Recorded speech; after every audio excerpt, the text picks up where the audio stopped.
Hi, and welcome to Ask the Manager. This one will be an interesting one too because I have the manager asking the manager.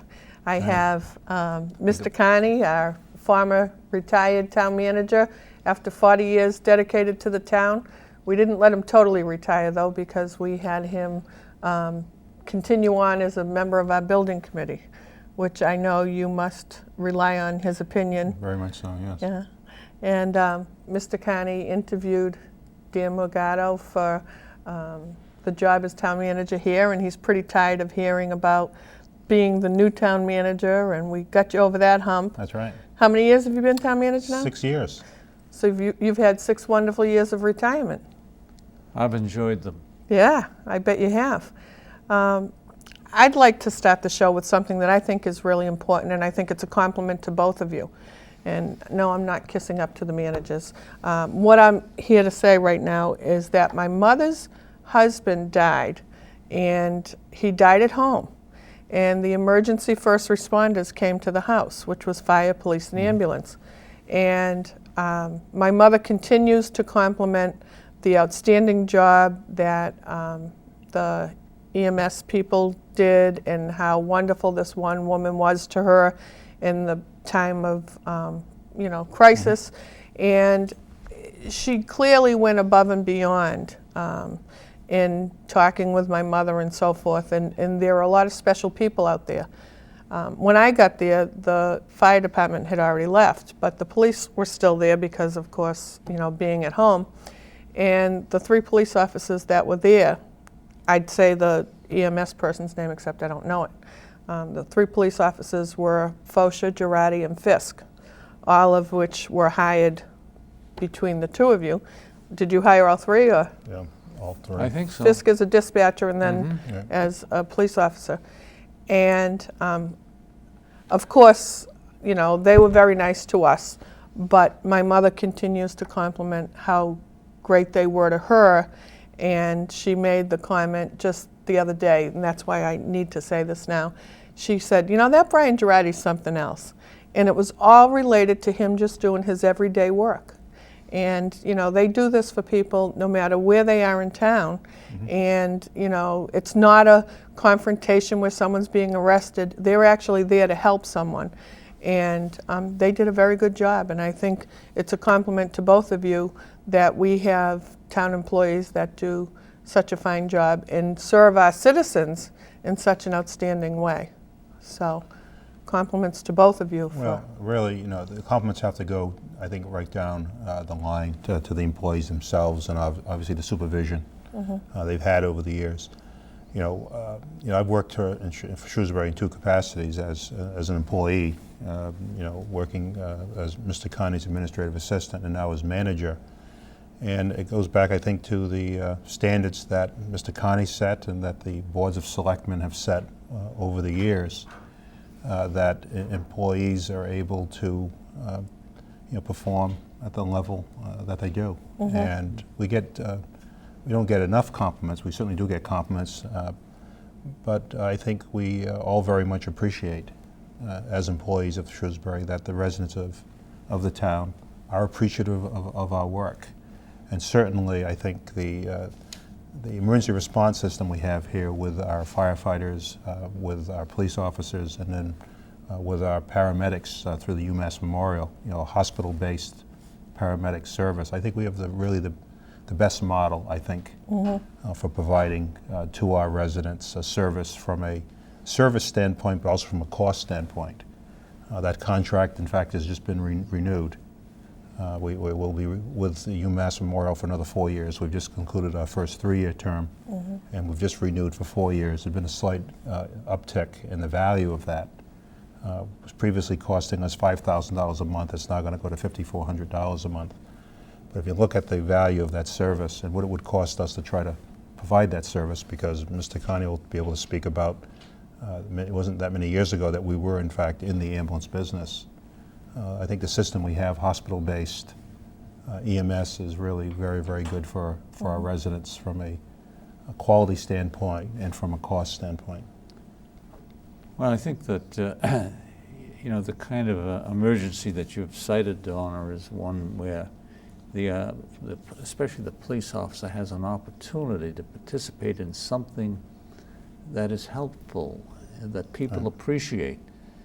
Now, when you think of the other things that police officers have to do, many of them are unappreciated by the citizen if they're being apprehended for doing something.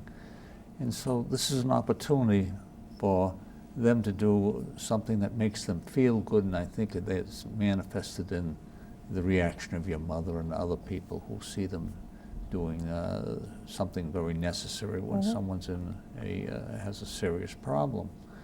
And the same is true of the firefighter. You know, he's helping someone, and some of his other duties are not quite as thankful as that. Yeah. So I think that those are factors that enter into the equation as well. I also think that our attempt at providing ambulance service using town employees was a difficult one because we had such a variety of attitudes about ambulance service. Some liked it, some didn't like it. And we had our problems of acceptance and also our problems of cost because we had several injuries that were caused by ambulance service. And so the decision to go to outside ambulance service, when we went to a private company initially, eliminated some of the financial problems, and also the people on the ambulances were more dedicated to that kind of service. And many of the fellows in ambulance service eventually end up as police officers or firefighters because they work in the same environment, and to many of those people, this appears to be a more attractive role for them. Well, Detective Fisk started out as an employee of AMR, I think, I believe you're right. before he became a dispatcher. I didn't know that. Yeah. I didn't know that. Someone from AMR, dispatcher, police officer. Yes. And I think some of the police officers or firefighters may have worked part-time That's for right. some of those They do. ambulance companies that we had employed. Yeah. But the other part to that is I work in a hospital, so you know I know and I'm familiar with that type of crisis. And I made sure that also our CEO at UMass Memorial knew that the outstanding job that the EMT performed. And I said that it made me proud to know that there were such great people at where I work, but also in our town. You know, it's not everywhere where you can find people that are so dedicated and so thoughtful, because you have to be thoughtful to be dealing with people in that type of a crisis. Yeah. So enough on that. I just wanted to be sure that you both knew. I'll pass on the kind words to both Chief Sampson and Chief LaFlamme. Okay. Now, the budget preparation time. Sure. You've been pretty busy with the mystery budget because, of course, once again, you never know what the state's going to give you for money, and you're not going to know even when you're trying to make the decisions. Right. You can guess and you can speculate. Right. What's that like, and what was it like for you, Mr. Carney? Well, I think you have to ask Mr. Carney, what was it like prior to Proposition 2.5? Right. And what was it like after Proposition 2.5? well, prior to Prop 2.5, it was more of a mathematical exercise because the property tax was open-ended. Whatever the net expense to the town was divided into the assessed value of the town, and that produces a tax rate. Now, when Prop 2.5 came in, there was a great deal of concern as to what are we going to do. We're going to be now limited by a 2.5% increase in the levy of the town. And I know the Finance Committee at that time was opposed to it, the selectmen were opposed to it.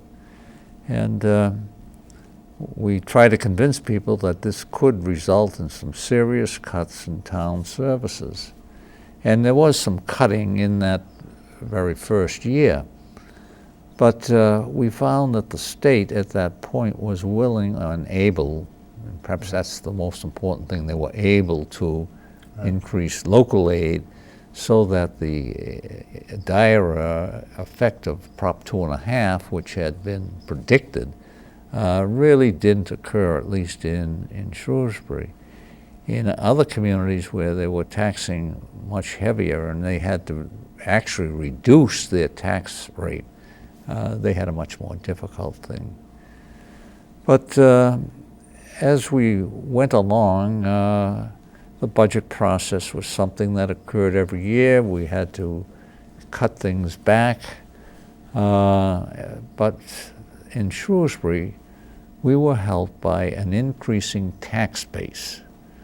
The town was growing, and as a result, the assessed value of the town continued to grow.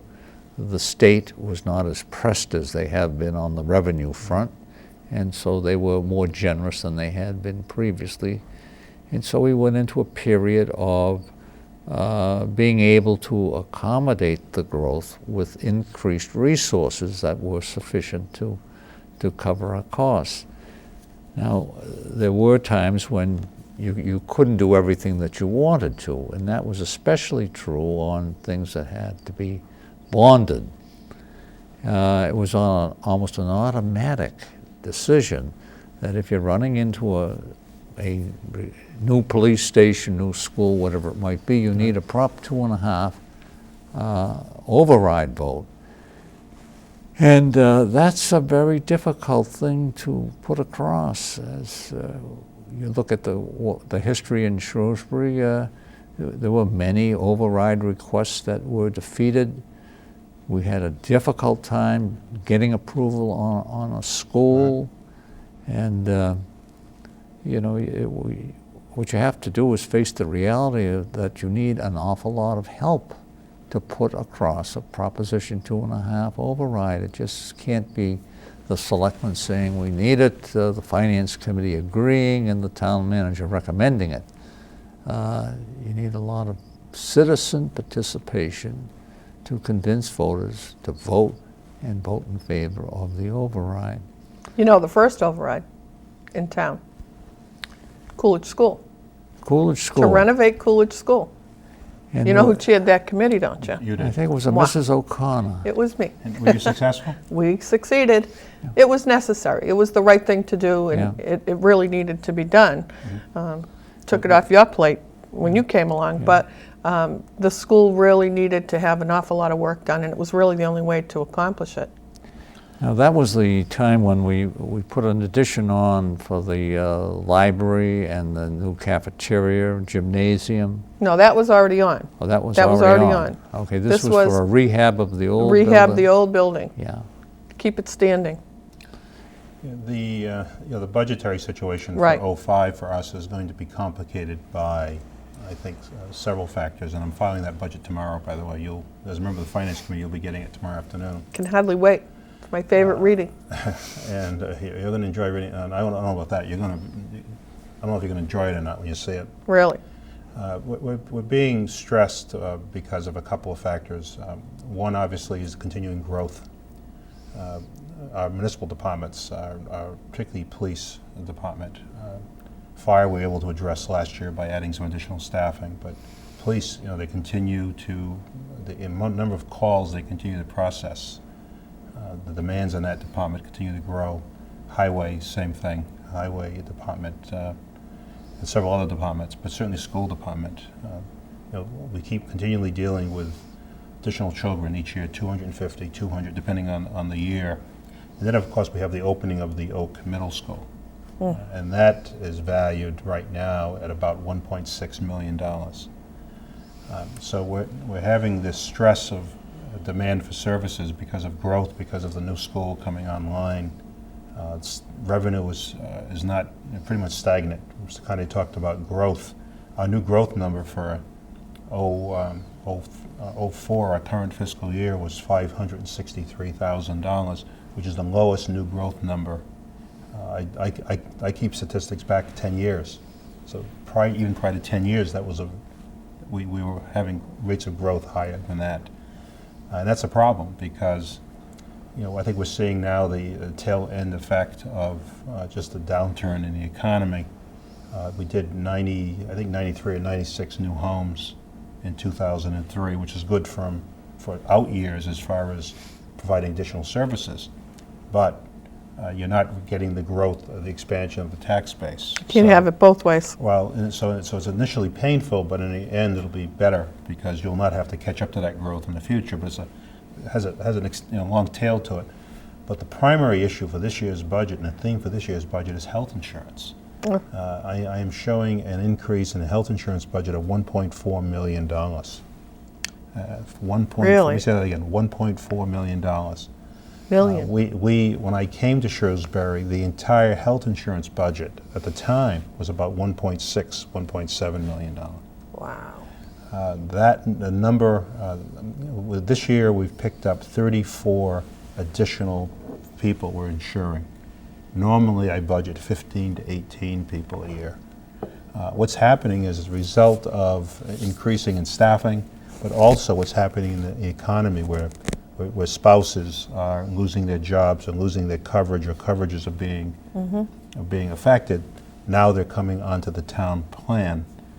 So I've had to budget for next year 50 additional people, plus an increase, a substantial increase in premium.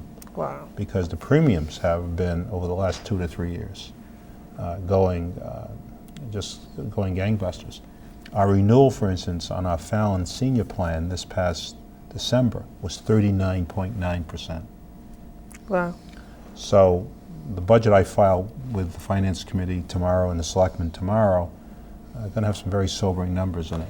And I'm sure you researched alternative insurances? Well, we have an insurance advisory committee, but the ability of a municipal employer to respond to demands placed upon it by health insurance companies on the Chapter 150E are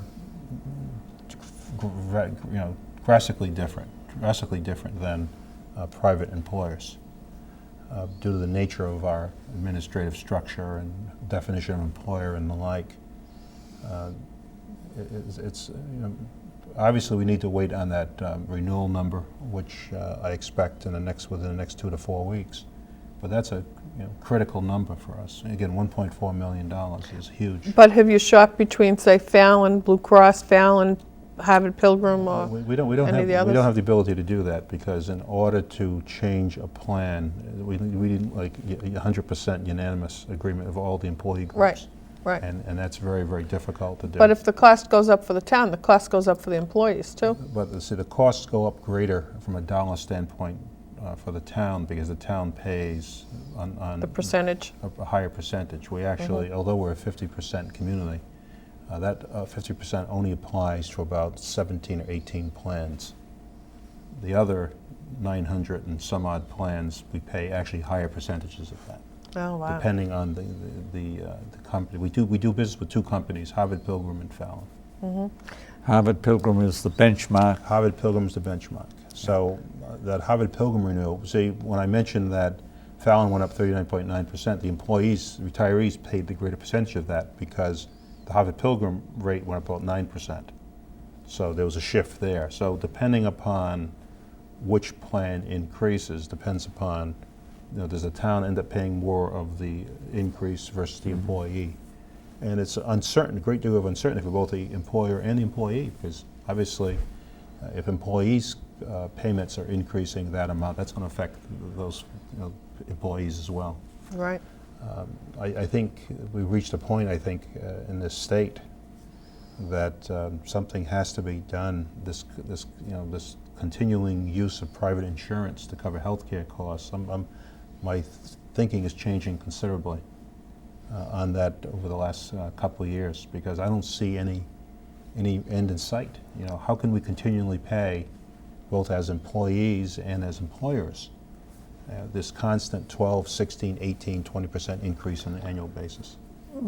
Well, that at some probably, point, excuse me. sorry, I was going to say at some point the healthcare industry has to slow down with raising their rates too.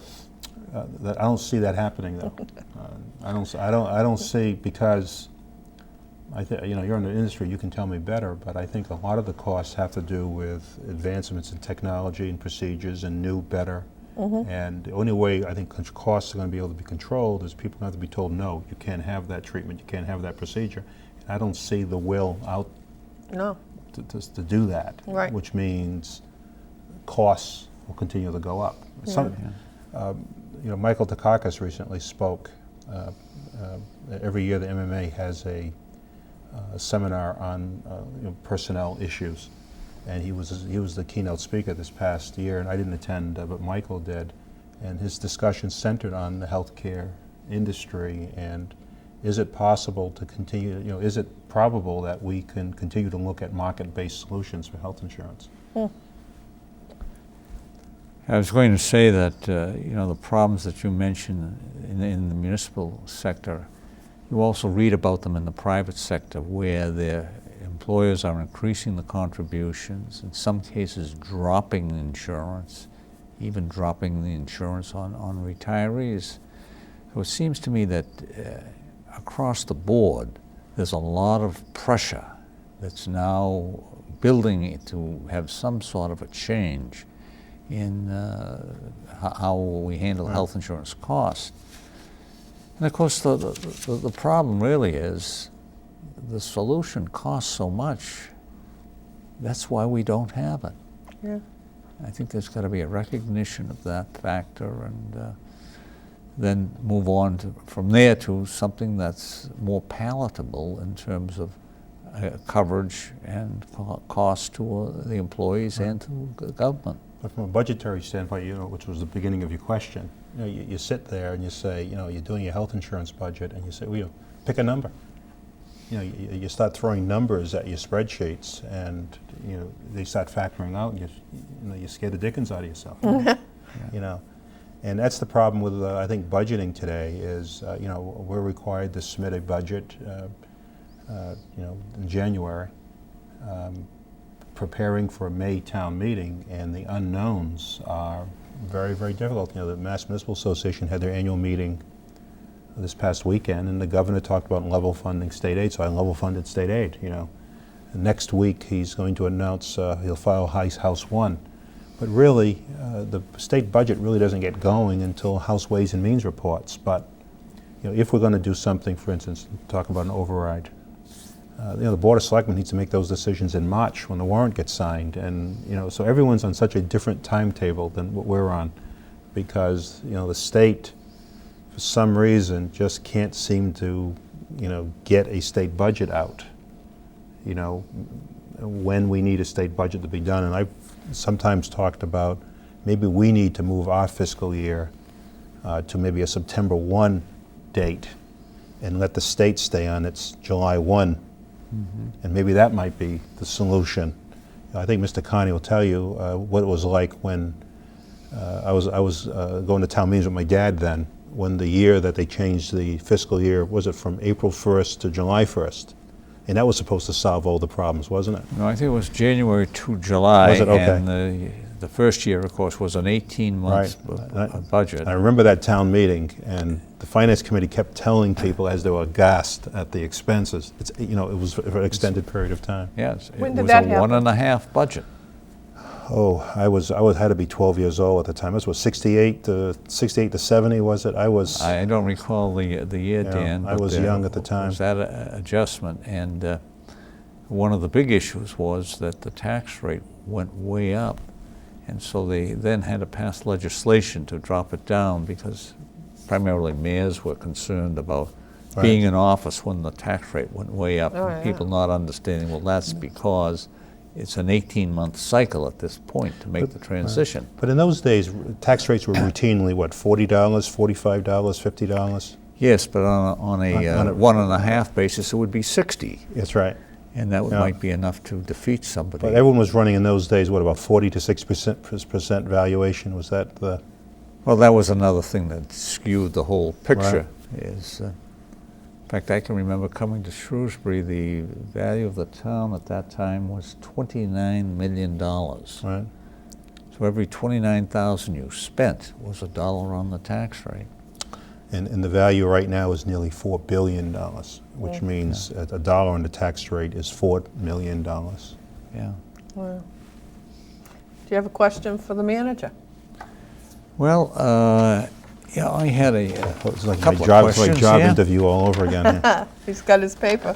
This year, Dan, tax impact. My question is, does this include the full effect of the high school loan, the high school renovation loan, or the middle school renovation loan, Okay. the open space loan, and the SBAB reimbursement on both Sure. of those projects? You know, the total exempted debt for the town for '04 is about $7.2 million. And we received reimbursement for the Forest Street School, $496,000, and we got our first payment for SBAB, $3.2 million. So the amount that we actually levied out was a little over $4 million.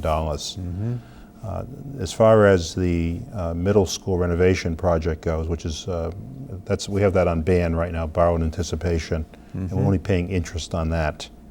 And that's worth a little over $300,000.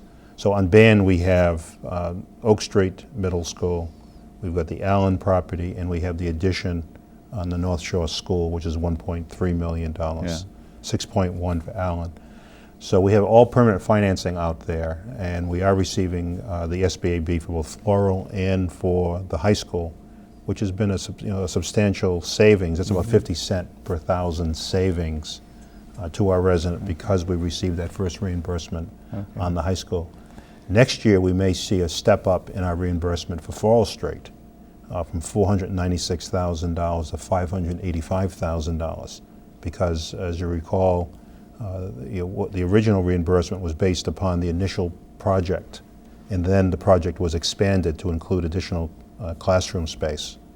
And that, I think, added about $1 million, I think, to the cost of the project. So that means that Floral Street School in fiscal '05, if we get the $585,000, will cost the average Shrewsbury resident about $15. Be about 5 cents in the tax rate. Yeah. So we haven't hit the full effect of the $22 million on the Have not. renovation of the Oak Street Middle School. Have not, and we're going to ban that for as long as we can. We can, under the law, ban it for 5 years, and there's some talk about allowing it to go to 7 years. We would not. I would suggest not banning it until we know we'll be getting our first payment, because interest rates are fairly low. We do have, though, some money in the bank to offset some of those costs if we have to go to bond. We have about $1.9 million that we've accumulated. A couple of years ago, town meeting authorized a special account to be created that we take the interest earnings on all the money that we've borrowed that we have sitting in an account waiting for these projects to be completed has been going into that account as opposed to the general fund. Yeah. So we would be able to, for instance, actually mimic an SBAB payment for the middle school in order to, shield the taxpayer from that shock. We actually did that 2 years ago for the high school project itself, when I had gone to permanent financing, anticipating an SBAB payment, and was delayed. So what we did is we transferred $3.2 million out of that account to mimic that payment. So we have been actually if you look at the impact on the taxpayer of these various exemptions, debt exclusions, I should say, we have been doing everything we can to keep the impact to the absolute minimum. Yeah. High school will cost the average residential taxpayer about $150 in 2005, $15 for Floral, and then we've got the various open space bond issues and the like, which obviously debt service, and that's probably about $1.2 million. So it does add up, there's no question. But we have been fortunate that we've been able to get that payment for that high school, because if we had not received that payment on the high school, then you'd be looking at an additional 50 cents per thousand. We're very, very fortunate to have that So money. it would seem that we've taken the major brunt. That's right. Oak Street is still a question as to when the SBAB Right, when that'll payments come will kick online, in. right? Under the current law, 5 years, possibly going to 7. We just re-upped we're in our second year on that ban, so we have 3 years to go. Yeah. One of the things that's happening is we actually, in fiscal '05, we have some good news in the budget. In '05, our debt service will actually be slightly below what it was in '04. So we've begun that turn downward. And because of the way municipalities retire debt, that goes down very quickly, because how we retire debt is unlike a mortgage or a car payment where you make equal payments each month or each year. What we do is we pay an equal payment in principal, and then we pay an interest charge on a remaining balance. So it goes down very, very quickly. Once you can get through the initial 3 or 4 years of a bond issue, particularly if you're getting SBAB funding, the bond issues become really very affordable, because while the bond issue is being retired rapidly, you're also getting an increase in valuation. So which takes, for instance, the Forest Street School, $15 in 2005, and the first year that bond was out, it was considerably more than that. What we've been talking about really is the capital costs coming into the That's picture. right, capital. We're only talking capital, not operational, which are ever increasing and The forever. operational costs of these new schools will probably exceed Right. the cost of capital in the initial years. That's And right. as you go out, capital is going down, and those other operating right. costs will continue Right. to rise. Well, because again, capital expenses are always, those are really no-brainers, because it goes away in a relatively short period of time. The costs are finite, and when it's all said and done, the organization has an asset that has value. Operational, on the other hand, that's a never-ending increase in cost. And that's a cost that is seldom focused on by the public when these issues are discussed. But it's a very real and really a major cost. That's right. Compared even to the cost of borrowing the money. But we're in a period of construction, and one of the articles that will be on the May meeting will be a question as to whether or not we should commit to funding the design development costs of renovating the Sherwood Middle School. And as a member of the building committee, that's something that I'm sure you're very interested in, because I know you need additional tasks on that committee. But that's something that has to be considered, not only from a capital cost, but from operational costs, because if we do in fact renovate Sherwood, we're going to be adding additional seats. So with that will come those continuing operational expenses. Another question, Dan, that I had was the concern about taxes seem to be high in Massachusetts. You read more about this town is concerned about it. Westboro is Sure. very concerned. We're into a situation where costs are rising. State aid is flat, if you're lucky. Yep.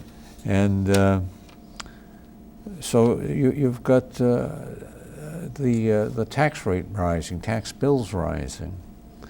And I detect in all of this turmoil that's reported a growing unwillingness on the part of people to see local taxes increase for the things that they're obligated for. Am I reading this right, interpreting that there is in fact a growing malcontent group over taxation? I would never accuse any of our citizens of being malcontent, but I would certainly consider the fact that people are getting very concerned, because during down economies there are several things that happen. People get concerned about their own personal employment situations. Their costs go up. If they're employees, for instance, their health insurance premiums are going up, the portion that they pay. They're seeing their tax bill go up. Their insurance, the insurance cost, everyone's insurance costs go up considerably. Our property insurances all go up. Our health insurances all go up, because during times of fiscal stagnation, those companies move to the premium as a means of keeping themselves afloat, as opposed to gaining as much premium as they can and investing it and making it in other areas. Our general insurance costs have gone up considerably. I think what you're seeing out there, though, is a complete misunderstanding. Not here in Shrewsbury, because we really have not had much feedback, actually, as a result of the tax bills that were sent out recently. I think people still feel that although we have crossed the $3,000 line in the average residential tax bill, and when I came here it was below $2,000, so I guess I haven't done a very good job of holding the line on taxes. We're still very we're affordable, quote unquote, affordable when you compare other communities. Recently, the Globe West ran a little chart which showed all the average residential tax bills in the Globe West area. In Shrewsbury, we had the lowest average residential tax bill of all those communities. You've got some tax bills just east of us that are frightening when you look at the numbers and compare it to where we are. But I think what you're seeing west of us is a complete misunderstanding of some residents where they're talking about further classifying. You know, communities that are currently classifying city. In fact, the mayor talked about this on Saturday morning, where there's a movement to change the tax classification law to allow taxes to even being further shifted onto business.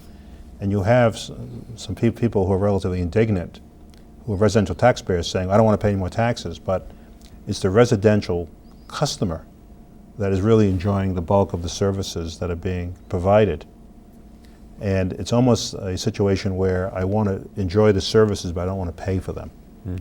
I think that's what I see in some of the communities out there. I think Shrewsbury, still is a community where I think our residential taxpayers, since we have a unified tax rate, I think people know that when their tax bill goes up, it's because of services that they're enjoying. Yeah. And they seem to be in some of these, particularly in the cities, where I think there's been this big disconnect between services that you're enjoying and what you're paying in the way of a property tax bill. I think the connection in Shrewsbury and many other communities, I think is pretty strong, where people understand that tax bill they send to town hall, that payment they send 4 times a year, they know they're getting it back in the form of services, as opposed to maybe a feeling people may have relative to what they're sending to the state every week in their deduction, or what they're sending to the federal government every week. But you know, you have a situation where, because of the disparity in the appreciation of value, where you have residential values growing at such a rapid pace and commercial values stagnant, suddenly you're getting this shift over to the residential sector that people are not responding very well to.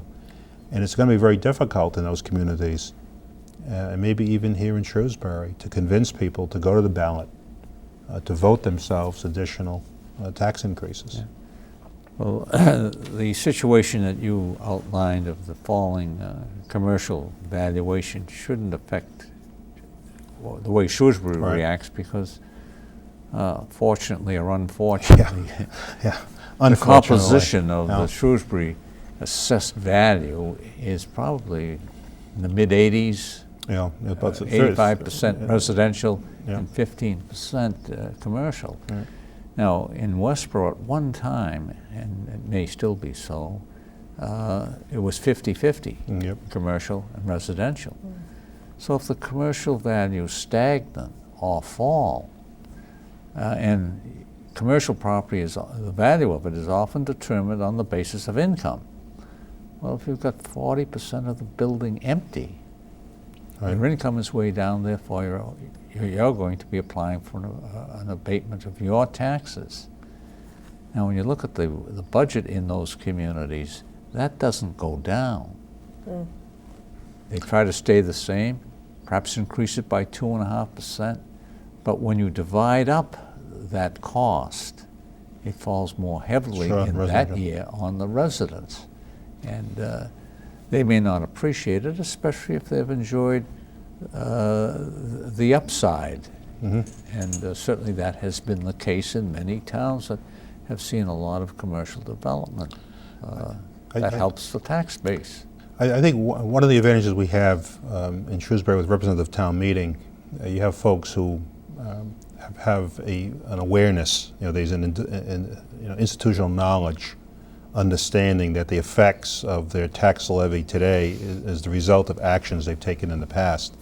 I think what we're seeing in many of these communities where you're getting this upheaval is people are forgetting that during the good times, when everyone was approving projects and increasing spending, they weren't really seeing any real effect of that, because in order, if you approve a project this fiscal year, it may be 3 or 4 fiscal years before the effect of that action takes hold. And I think that's what we're seeing in so many communities. You mentioned Westboro, for instance. The Westboro's tax levy is pretty much what our tax levy is. Yeah. Because again, their reimbursement from the state is considerably lower than ours, so they've had to go to the tax levy to a greater extent in the past than the town has had, because we have benefited the last few years from increased state aid, primarily as a result, again, of growth. And the state did recognize through our Chapter 70 formula, and we hope that continues. There's so many factors that go into, and which is why it's unfair, I think, when you start comparing one community to the other, as to why are the taxes in one community this way as opposed, because every community's revenue structure can be substantially different, and their expenditure structure can be very different. For instance, here in Shrewsbury, a portion of the reason why our per pupil costs are lower than other communities is how we deliver that service. For instance, we deliver that service through our combined buildings and grounds department, where we're able to heat, light, clean buildings more efficiently and cheaper than communities that aren't organized as we are. So that translates through in a lower per pupil expenditure that we really don't get credit for. Our school department does a wonderful job, but all our departments do as well. So we're able to deliver services at a much lower cost because of the efficiency of the organizational structure that was created over the years. But, so there was innovation to do that with the organizational structure. And yes, you're working on the industrial development. Right. But that just always makes me unsettled, because I feel like we should be having people work on that project, which would be the one over the Allen property. While they're working on that project, someone else should be pushing the next project up, because that's not going to be enough for us. We know we need more. And so somebody should be already looking for that next plot and working to get that one ready to be moving almost in sync, or just a little behind the other one, so that they're rolling out. Because we've had so much building in town, but we haven't had a lot of commercial and industrial growth where we've planned it out and we've made it into a project that works for us as a town. And yes, that's happening, but I'm just not satisfied that project's good. That's over there, but we should be moving the next one up. We moved several projects at the same time. Not only moving Allen, we're moving Centec East, we're moving the Cherry Street connector, and we were also talking to other property owners as well, and we're about to start another project. I'm glad to hear it. But the problem, What's that? I can't talk about. Not a secret. It's something we need to talk about. Not here. It'll come out at the appropriate time. The problem you have is these things have tremendous lead times to them. I started the town of Grafton in 1987, and State Street came online. The one lot, actually there are 2 lots, but they purchased both of them. Centec in Shrewsbury, that came online about 18 months ago.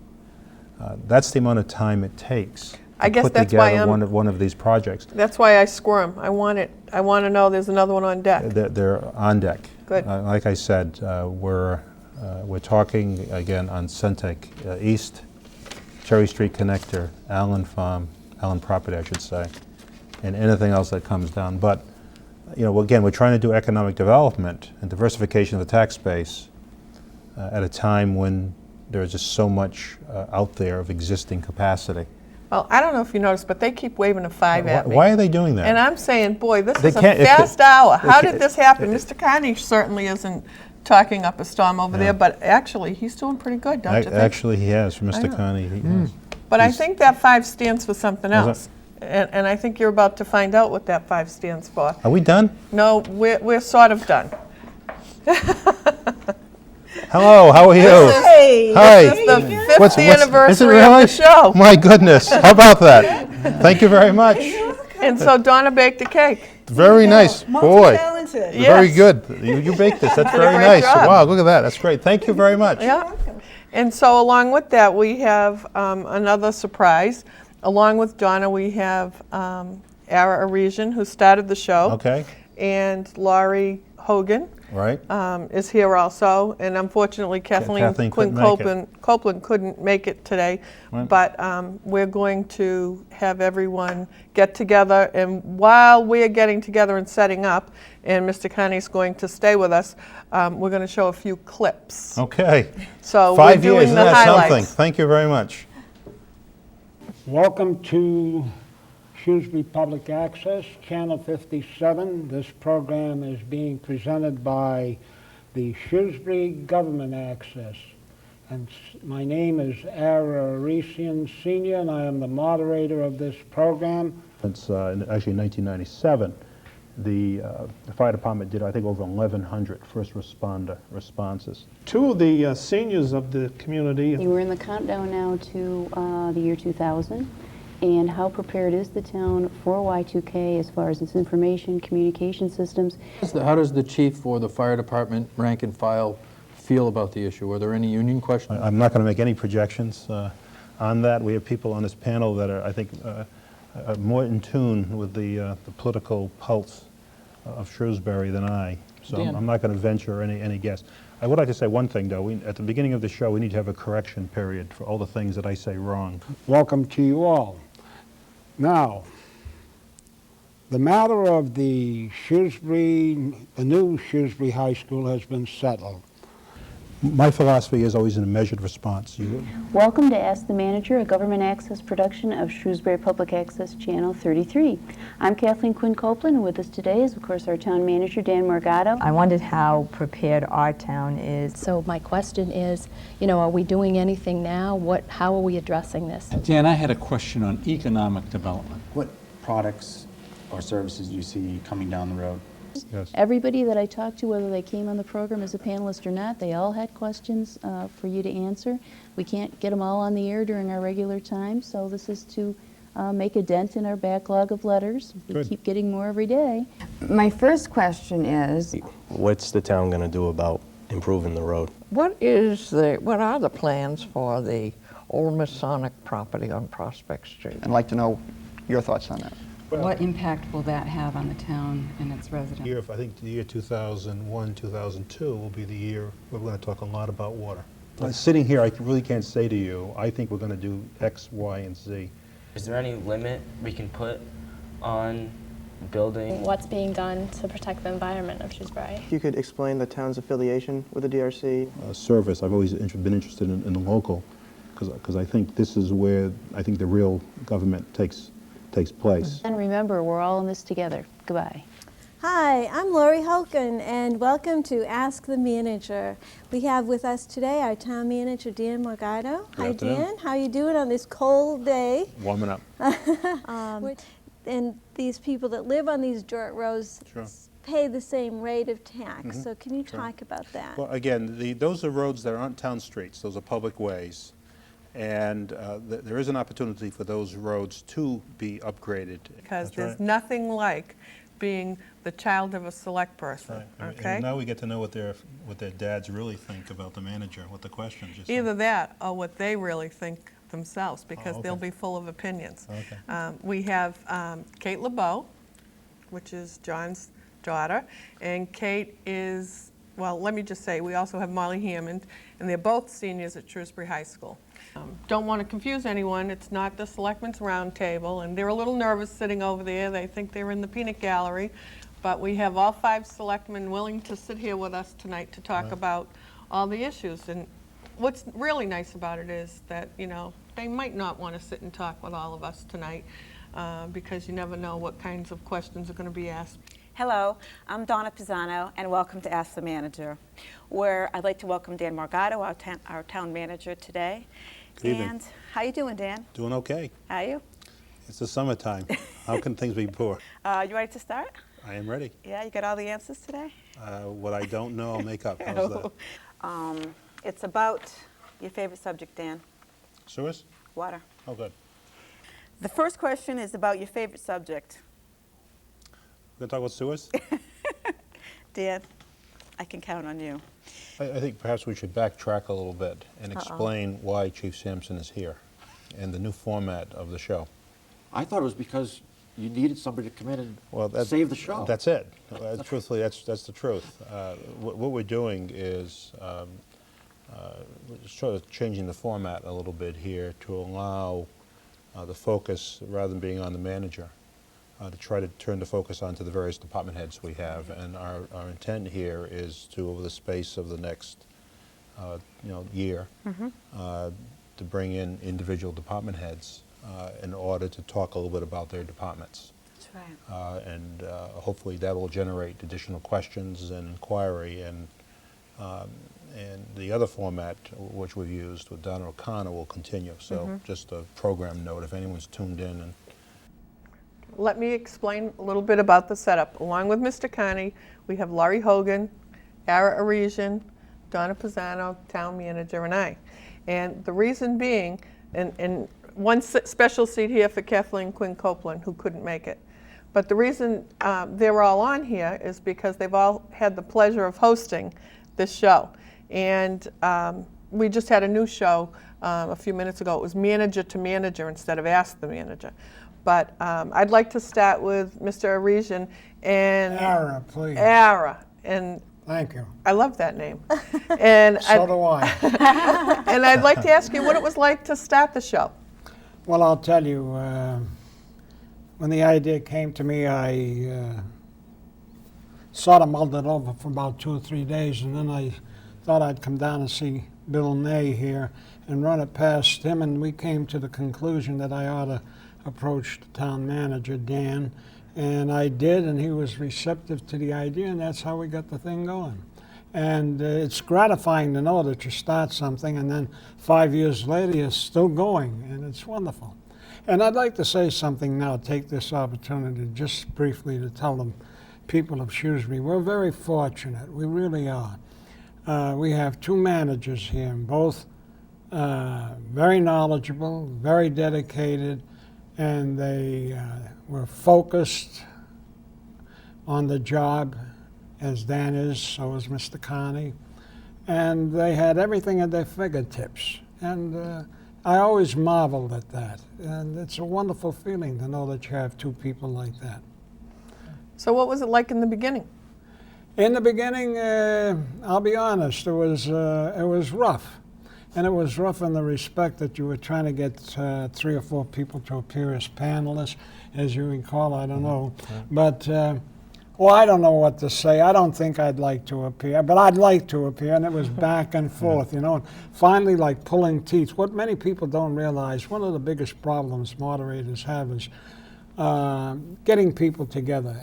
If I were to call up a friend tomorrow and say, well, let's have dinner the next week, sometimes, well, I can't make it, and you go back and forth, and that's 2 people. What people don't realize is here, when you set up a program such as this, you've got the studio who sets the date. Then you've got to make that make sure that that date is okay with the manager, with the camera crew. You've got the audio. You've got the electrician. You've got the people that are going to sit as panelists and guests. And now you've got all that group to all have to agree on one date, and that isn't easy. And one of the biggest bugaboos and fears of any moderator, and many of them have the experiences, the day before, all of a sudden the phone rings, you answer, I can't make it, a happy day. Or even it's happened an hour before. Now you're scrambled and you try and adjust. But then somehow or other, you get through it. I have had several shows where the people didn't show up last minute. And no so you doubt always about have it. to come in with your bag of tricks, which, by the way, the town manager never knows what we're going to ask because I don't talk to him about it. That's right. And so you just have to be ready for whatever comes. I'd like to also say one other thing, and that's about the moderators that followed me. Just as bluntly, I'll be honest with you. I enjoyed the program, but my focus was not on this program such as these people that followed. who are very also focused and knowledgeable about what takes place in town and also what takes place at Town Hall. Mine was directed more at the state level, politics at the state level, as you know, and also at the national level on my program, the Forum with Aresian Senior.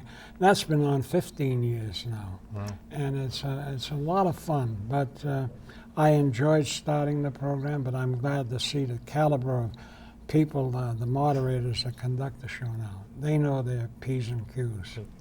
You're gonna fooled everybody, didn't we? If you watch the program, you can sense it. Laurie, what effect do you think that this show's had on the town? Well, I think that the first idea was that we'd have on the show someone from the news, some residents, and some students. And I think we followed that model for many years, and I think that was very successful because you're getting opinions or questions from different folks in town. So I think what effect it had in town was to put a face on the question that a town resident might have, because we got a lot of the same questions. And I think people said, oh yeah, I was wondering about that too, or whatever. So I think as we had different folks on every week, we got lots of different questions, and it was a challenge getting people on. And some people like to come on so much they'd leave and say, well, if you ever need anyone, I'll come back. So we did have people that enjoyed being on quite a bit, and we had some repeat people. But I think as the show went on week after week, you could see what was on the minds of people in town. So, and Dan, you spent so many shows on the sewer. That was Kathleen's bag. And I have to just talk a little bit about Kathleen, because she really kept the show going for several years. And she was very, very dedicated. Kathleen would send letters to all of our town meeting members. We started with town meeting members because we thought at least those folks should know what's happening in town, and would probably have some questions. And then we relied on friends. I know. Donna called you probably and said, please, Dick, come on the show. I called some neighbors, and I produced the show, and I also hosted. I was lucky so that if all things failed, I'd just throw on my jacket and I'd be the host, and you have questions from Kathleen. So Kathleen really was so dedicated. She was very knowledgeable. She followed things in the newspaper. She would start out with asking Dan some questions. So I can't speak enough about the dedication Kathleen brought to the show. And we tried to get a mix of people. So I think it just helped the town see Dan in a more casual setting. Dan didn't know the questions. And I think, how many times were you stumped? Oh, maybe a half dozen Once times. or twice. Yeah. I mean, he usually had a good answer, or had an answer. So, I just think it just gave people in town a little different perspective and a little different look at our town manager. So Donna, being Yes, Donna. being the Donna on the opposite show from me, you've had what I perceive as an enjoyable time learning about the town at the same time. Tell us what that's been like for you. I have it has been a very enjoyable experience for me. It's been a fun, enjoyable experience getting to know Dan. Didn't know Dan, just knew he was the town manager.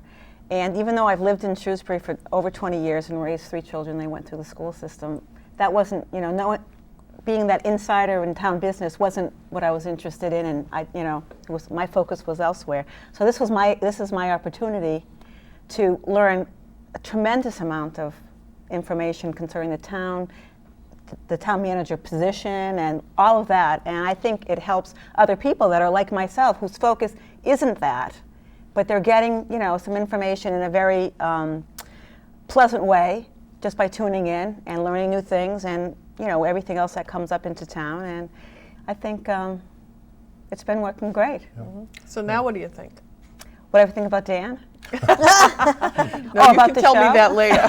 What do you think about doing the show? You more comfortable with it? Oh, you my- glad you're doing it? Oh my gosh, yes. The first time I did the show, I told Dan I was speaking in such a moderated voice. My oldest daughter said, "Was there something wrong with you? You were talking in such an odd way." And it's like I was so scared. I was stiff. And it wasn't until I got home and called a friend and said, "I look so stupid and I sound so stupid on the show." And they all watched it and said, "No, you were great." Yeah, and now Yeah. look what you know. Yeah, that's right. Yeah. And we've also changed up the format now. Right, we're doing something new. We're featuring a different department head. Oh, I thought maybe so- she had you on her cooking No, segment. no. Last month we did John Knipe, and next month we're doing Tom Josie. Josie. That's Tom great. Josie. So That's we're great. going to feature a different department. And we had Wayne Sampson too, Chief That's Sampson. right, we had Chief Sampson. Which was very informative. Good. Yeah. Now, Donna, what do you like about being the host? What do I like about Hostess with being? the mostest. That's right. I find it to be a lot of fun, and I get to continue to ask questions that I want to know about and put my 2 cents worth in. And so I enjoy it for just the mere fact of I get to ask you more questions in a different forum. But along with that, I really enjoy when I have the high school students on, because I think that for one major reason, the students are so bright and they're so knowledgeable and they're great kids, and the public needs to see those people at that age in a very responsible manner. And they've never let us down. Nope. And they come on the show because I'll call my brother and say, "I want 2 more kids, I want 1 more kid," whatever. And the high school students arrive, and they've done a great job. So for that, I love having the students on, and I love watching the variety of questions. And I do have difficulty getting people to come on the show. I have to convince them that they need to be here for me. They owe me for one reason or another. But I like to see the different perspective of the questions and the variety of, from different people, from different impressions. And I like to watch the way the town manager reacts to them and how he answers the questions. And he's never at a loss for words. I've got 2 questions. May I ask? Sure. One is over here. Let me say, do you miss the job now, shall we say, after all these years? No, I wouldn't say that I miss it. I think the alternative to working is better.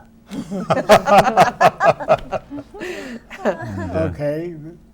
Now- Retirement is better than working. Okay, I'm glad you like your retirement. Yeah, you're not pressed to do things, and strangely, things take longer to do. And I can't account for that. But You're just doing it in a more leisurely fashion. That's all, taking your time. Now my question is to Dan. When our family moved into town, there was about 5,000 people here. It was a picturesque, inviting town, and we moved in. And we loved it. And then, of course, like everything, changes take place. And today, what have we got, about 31,000? Almost 32,000 people. Somewhere, something like that, okay. Now, like many other people, we understand the growth, and yet we despair over the growth. And I remember about 20, 30 years ago in the Sunday Telegram, I read this particular article. Why I remembered it all these years, I don't know, but I did. But a gentleman wrote it, and at that time he wrote in the article, and he predicted that by the year 2000, and he isn't that far off year-wise, he predicted that there would be a mass of humanity, a corridor from Maine to Washington. That's what's taken place.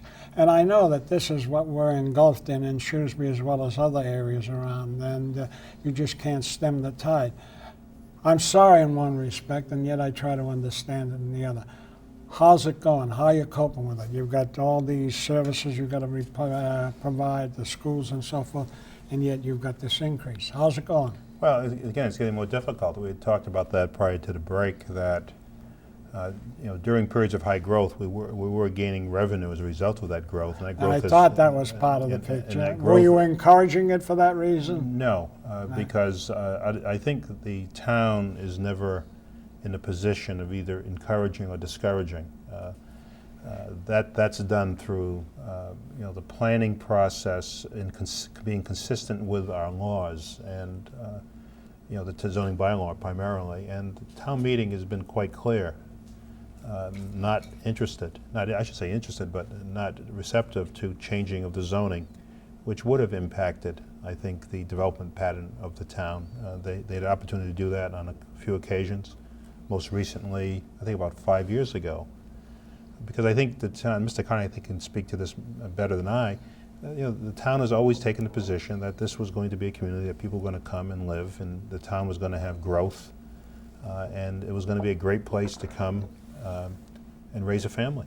And it continues to be that. And we're going to have to deal with the repercussions. Mr. Carney, I can talk to you better than anyone, that back in the 60s, this community experienced what it's going through right now, which is the need to increase services and deal with the growth associated with the very strong economy that we enjoy here in central Massachusetts. I come out of southeastern Massachusetts. After working for Mr. Carney, I immediately went down to Blackstone in the Blackstone Valley. So I've lived and worked in communities that don't have a whole lot of growth. And I worked for Shrewsbury, which has a lot of growth. And I got to tell you, growth is a lot nicer environment than no growth. I agree. And there are parts of this state that still to this day have not enjoyed the boom of the 80s. They missed the boom of the 80s. They missed the boom of the 90s. And I think the state is missing the boat terribly in not looking at why is it that in some parts of the state everyone wants to live in that particular community or those communities, and in other parts of the state no one wants to live there. And rather than just talking about doubling housing starts, what the governor talked about last week, just a blanket doubling housing starts, maybe state policy needs to be looked at to put some of that growth in areas that have never experienced it and let them get the benefit of growth, because this community has benefited greatly from its growth in our ability to deliver services very efficiently at a very high level. Would I?